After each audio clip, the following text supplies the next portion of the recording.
Chapter 3 Mental Transmutation. Mind, as well as metals and elements, may be transmuted, from state to state, degree to degree, condition to condition, pole to pole, vibration to vibration. True Hermetic transmutation is a mental art. The Kybalion. As we have stated, the Hermetists were the original alchemists, astrologers, and psychologists, Hermes having been the founder of these schools of thought. From astrology has grown modern astronomy, from alchemy has grown modern chemistry, from the mystic psychology has grown the modern psychology of the schools. But it must not be supposed that the ancients were ignorant of that which the modern schools suppose to be their exclusive and special property. The records engraved on the stones of ancient Egypt show conclusively that the ancients had a full comprehensive knowledge of astronomy, the very building of the pyramids showing the connection between their design and the study of astronomical science. Nor were they ignorant of chemistry, for the fragments of the ancient writings show that they were acquainted with the chemical properties of things, in fact, the ancient theories regarding physics are being slowly verified by the latest discoveries of modern science, notably those relating to the constitution of matter. Nor must it be supposed that they were ignorant of the so-called modern discoveries in psychology. On the contrary, the Egyptians were especially skilled in the science of psychology, particularly in the branches that the modern schools ignore, but which, nevertheless, are being uncovered under the name of psychic science, which is perplexing the psychologists of today, and making them reluctantly admit that there may be something in it after all. The truth is, that beneath the material chemistry, astronomy, and psychology, that is, the psychology in its phase of brain action, the ancients possessed a knowledge of transcendental astronomy, called astrology, of transcendental chemistry, called alchemy, of transcendental psychology, called mystic psychology. They possessed the inner knowledge as well as the outer knowledge, the latter alone being possessed by modern scientists. Among the many secret branches of knowledge possessed by the Hermetists was that known as mental transmutation, which forms the subject matter of this lesson.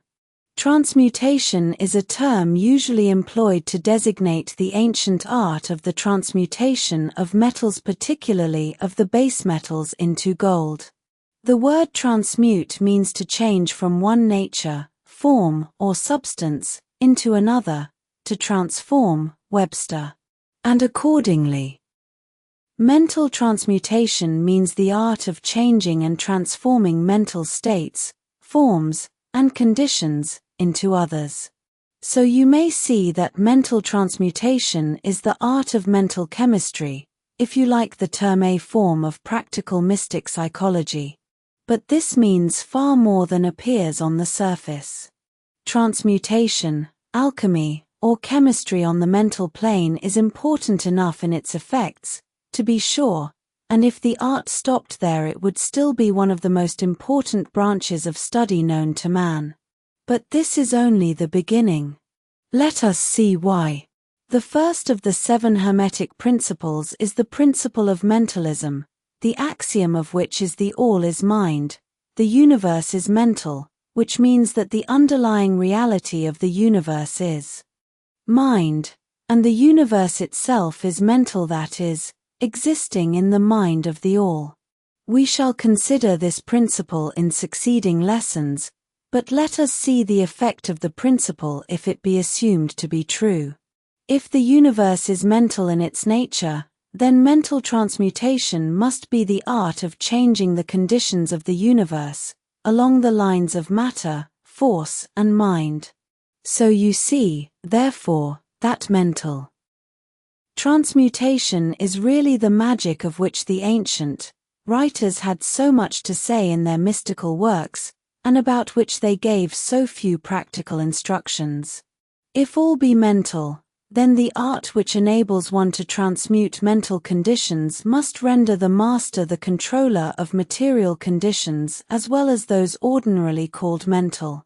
As a matter of fact, None but advanced mental alchemists have been able to attain the degree of power necessary to control the grosser physical conditions, such as the control of the elements of nature, the production or cessation of tempests, the production and cessation of earthquakes and other great physical phenomena. But that such men have existed, and do exist today, is a matter of earnest belief to all advanced occultists of all schools. That the masters exist, and have these powers, the best teachers assure their students, having had experiences which justify them in such belief and statements. These masters do not make public exhibitions of their powers, but seek seclusion from the crowds of men, in order to better work their way along the path of attainment. We mention their existence, at this point, merely to call your attention to the fact that their power is entirely mental, and operates along the lines of the higher mental transmutation, under the Hermetic principle of mentalism. The universe is mental, the Kybalion. But students and Hermetists of lesser degree than masters, the initiates and teachers, are able to freely work along the mental plane, in mental transmutation. In fact, all that we call psychic phenomena, mental influence, mental science, new thought phenomena, etc., operates along the same general lines, for there is but one principle involved, no matter by what name the phenomena be called. The student and practitioner of mental transmutation works among the mental plane, transmuting mental conditions, states, etc., into others, according to various formulas, more or less efficacious.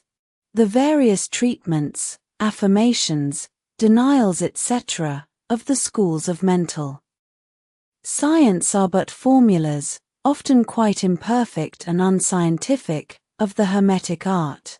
The majority of modern practitioners are quite ignorant compared to the ancient masters, for they lack the fundamental knowledge upon which the work is based. Not only may the mental states, etc., of oneself be changed or transmuted by Hermetic methods, but also the states of others may be, and are, constantly transmuted in the same way, usually unconsciously, but often consciously by some understanding the laws and principles, in cases where the people affected are not informed of the principles of self-protection. And more than this, as many students and practitioners of modern mental science know, every material condition depending upon the minds of other people may be changed or transmuted in accordance with the earnest desire, will, and treatments of person desiring changed conditions of life. The public are so generally informed regarding these things at present, that we do not deem it necessary to mention the same at length, our purpose at this point being merely to show the Hermetic principle and art underlying all of these various forms of practice, good and evil, for the force can be used in opposite directions according to the Hermetic principles of polarity. In this little book we shall state the basic principles of mental transmutation, that all who read may grasp the underlying principles, and thus possess the master key that will unlock the many doors of the principle of polarity. We shall now proceed to a consideration of the first of the Hermetic 7 principles, the principle of mentalism, in which is explained the truth that the all is mind, the universe is mental, in the words of the Kybalion. We ask the close attention and careful study of this great principle on the part of our students, for it is really the basic principle of the whole Hermetic philosophy, and of the Hermetic art of mental transmutation. Chapter 4: The all under, and back of, the universe of time, space and change, is ever to be found the substantial reality, the fundamental truth. The Kybalion. Substance means that which underlies all outward manifestations, the essence, the essential reality, the thing in itself, etc. Substantial means actually existing, being the essential element, being real, etc. Reality means the state of being real, true, enduring, valid, fixed, permanent, actual, etc. Under and behind all outward appearances or manifestations, there must always be a substantial reality. This is the law. Man, considering the universe, of which he is a unit, sees nothing but change in matter, forces, and mental states. He sees that nothing really is, but that everything is becoming and changing. Nothing stands still, everything is being born, growing, dying. The very instant a thing reaches its height, it begins to decline. The law of rhythm is in constant operation. There is no reality, enduring quality, fixity, or substantiality in anything. Nothing is permanent but change. He sees all things evolving from other things, and resolving into other things. Constant action and reaction, inflow and outflow, building up and tearing down, creation and destruction, birth, growth and death. Nothing endures but change. And if he be a thinking man, he realizes that all of these changing things must be but outward appearances or manifestations of some underlying power, some substantial reality. All thinkers, in all lands and in all times, have assumed the necessity for postulating the existence of this substantial reality. All philosophies worthy of the name have been based upon this thought. Men have given to this substantial reality many names. Some have called it by the term of deity, under many titles. Others have called it the infinite and eternal energy. Others have tried to call it matter, but all have acknowledged its existence. It is self-evident, it needs no argument. In these lessons we have followed the example of some of the world's greatest thinkers, both ancient and modern. The Hermetic masters and have called this underlying power, this substantial reality, by the Hermetic name of the All, which term we consider the most comprehensive of the many terms applied by man to that which transcends names and terms. We accept and teach the view of the great Hermetic thinkers of all times, as well as of those illumined souls who have reached higher planes of being, both of whom assert that the inner nature of the All is unknowable. This must be so, for naught by the All itself can comprehend its own nature and being. The Hermetists believe and teach that the All, in itself, is and must ever be unknowable. They regard all the theories, guesses and speculations of the theologians and metaphysicians regarding the inner nature of the All, as but the childish efforts of mortal minds to grasp the secret of the infinite. Such efforts have always failed and will always fail, from the very nature of the task. One pursuing such inquiries travels around and around in the labyrinth of thought, until he is lost to all sane reasoning, action or conduct, and is utterly unfitted for the work of life. He is like the squirrel which frantically runs around and around the circling treadmill wheel of his cage, traveling ever and yet reaching nowhere, at the end a prisoner still, and standing just where he started. And still more presumptuous are those who attempt to ascribe to the All the personality, qualities, properties, characteristics and attributes of themselves, ascribing to the All the human emotions, feelings, and characteristics, even down to the pettiest qualities of mankind, such as jealousy, susceptibility to flattery and praise, desire for offerings and worship, and all the other survivals from the days of the childhood of the race. Such ideas are not worthy of grown men and women, and are rapidly being discarded. At this point, it may be proper for me to state that we make a distinction between religion and theology, between philosophy and metaphysics.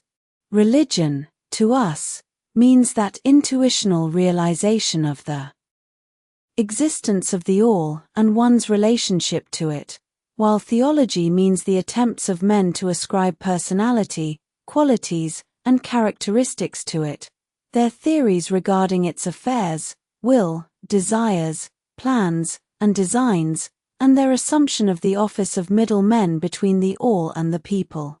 Philosophy, to us, means the inquiry after knowledge of things knowable and thinkable, while metaphysics means the attempt to carry the inquiry over and beyond the boundaries and into regions unknowable and unthinkable, and with the same tendency as that of theology.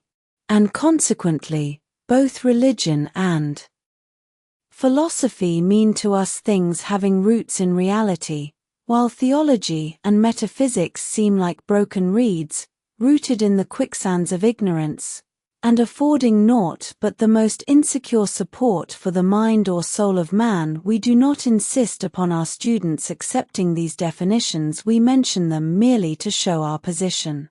At any rate, you shall hear very little about theology and metaphysics in these lessons.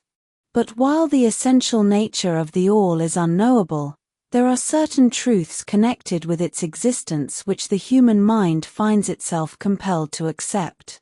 And an examination of these reports form a proper subject of inquiry, particularly as they agree with the reports of the illumined on higher planes. And to this inquiry we now invite you. That which is the fundamental truth, the substantial reality, is beyond true naming, but the wise men call it the all. The Kybalion. In its essence, the all is unknowable. The Kybalion. But the report of reason must be hospitably received and treated with respect. The Kybalion. The human reason, whose reports we must accept so long as we think at all, informs us as follows regarding the all, and that without attempting to remove the veil of the unknowable. 1. The all must be all that really is. There can be nothing existing outside of the all, else the all would not be the all. 2. The all must be infinite, for there is nothing else to define, confine, bound, limit, or restrict the all.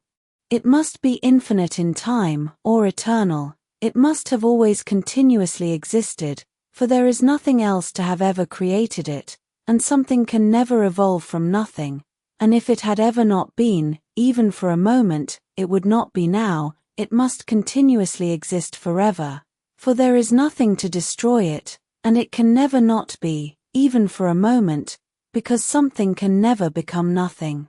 It must be infinite in space, it must be everywhere, for there is no place outside of the all. It cannot be otherwise than continuous in space, without break, cessation, separation, or interruption, for there is nothing to break, separate, or interrupt its continuity, and nothing with which to fill in the gaps. It must be infinite in power, or absolute, for there is nothing to limit, restrict, restrain, confine, disturb, or condition it. It is subject to no other power, for there is no other power. 3. The all must be immutable, or not subject to change in its real nature, for there is nothing to work changes upon it, nothing into which it could change, nor from which it could have changed. It cannot be added to nor subtracted from, increased nor diminished, nor become greater or lesser in any respect whatsoever. It must have always been, and must always remain, just what it is now. The all there has never been, is not now, and never will be, anything else into which it can change. The all being infinite, absolute, eternal, and unchangeable, it must follow that anything finite, changeable, fleeting, and conditioned cannot be the all. And as there is nothing outside of the all, in reality, then any and all such finite things must be as nothing in reality. Now do not become befogged, nor frightened. We are not trying to lead you into the Christian Science field under cover of Hermetic philosophy. There is a reconciliation of this apparently contradictory state of affairs. Be patient, we will reach it in time. We see around us that which is called matter, which forms the physical foundation for all forms. Is the all merely matter? Not at all. Matter cannot manifest life or mind, and as life and mind are manifested in the universe, the all cannot be matter, For nothing rises higher than its own source. Nothing is ever manifested in an effect that is not in the cause. Nothing is evolved as a consequent that is not involved as an antecedent. And then modern science informs us that there is really no such thing as matter, that what we call matter is merely interrupted energy or force, that is, energy or force at a low rate of vibration. As a recent writer has said, matter has melted into mystery. Even material science has abandoned the theory of matter, and now rests on the basis of energy. Then is the all mere energy or force. Not energy or force as the materialists use the terms, for their energy and force are blind, mechanical things, devoid of life or mind. Life and mind can never evolve from blind energy or force, for the reason given a moment ago.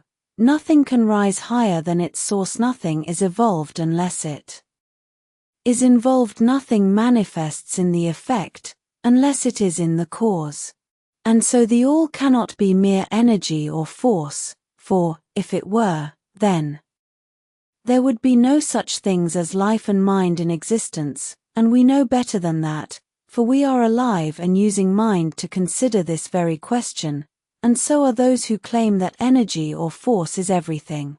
What is there then higher than matter or energy that we know to be existent in the universe? Life and mind. Life and mind in all their varying degrees of unfoldment. Then, you ask, do you mean to tell us that the all is life and mind? Yes. And no, is our answer. If you mean life and mind as we poor petty mortals know them, we say no. The all is not that. But what kind of life and mind do you mean? You ask. The answer is living mind, as far above that which mortals know by those words, as life and mind are higher than mechanical forces, or matter. Infinite living mind as compared to finite life and mind.